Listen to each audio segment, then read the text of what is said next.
ছিলেন, কি ছিলেন? তিনি নবী ছিলেন। নূহ আলাইহিস সালাম দীর্ঘ ৯৫০ বছর যাবত তার উম্মতদেরকে দ্বীনের দাওয়াত দিয়েছেন। কি দিয়েছেন? তার উম্মতদেরকে দ্বীনের দাওয়াত দিয়েছেন। কিন্তু দুঃখের বিষয় হলো পরিণাম তাকে পাগল বলা হয়েছিল, তাকে উন্মাদ বলা হয়েছিল। পড়েন নাউযুবিল্লাহ। তিনি দ্বীনের দাওয়াত দিতেন, তিনি আল্লাহর পথে ডাকতে থাকতেন, কিন্তু মানুষ তার কথা শুনতো না।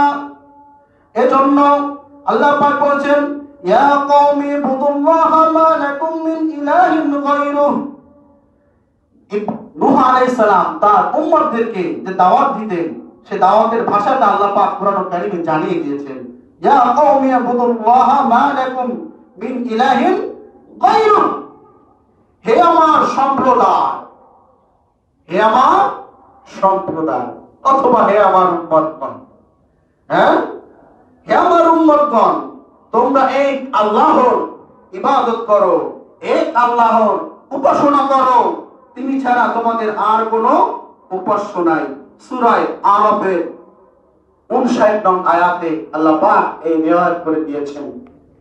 কিন্তু ভাইরা আমার, যখন নূহ আলাইহিস সালাম তার উম্মতদেরকে দ্বীনের দাওয়াত দিতে লাগলেন, দ্বীনের কথা বলতে লাগলেন, তোমরা পাপের কাজ ছাড়ো, তোমরা এক আল্লাহর ইবাদত করো, এক আল্লাহর গোলামি করো, তখন তার উম্মতগণেরা তাকে নিয়ে ঠাট্টা বিদ্রূপ করত, তাকে নিয়ে ঠাট্টা বিদ্রূপ করত।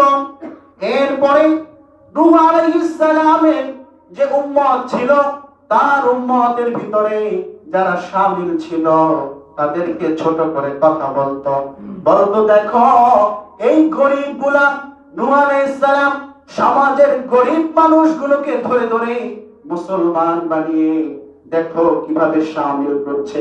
আমরা এর ভিতরে শামিল হতে পারি না, আমরা কখনো এর ভিতরে শামিল হব না। হযরত নূহ আলাইহিস সালাম যখন আল্লাহর বাণী শোনাতেন, তখন তারা কানে আঙ্গুল ঢুকিয়ে রাখতেন।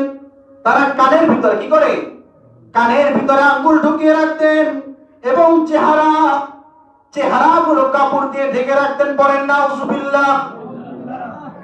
এ ব্যাপারে আল্লাহ পাক বলেছেন, জালু আসাবিয়াহুম ফি আযানিহিম ওয়াস্তাগশাউ সিয়াবাহুম। আল্লাহু আকবার। আল্লাহ সেই কথাগুলো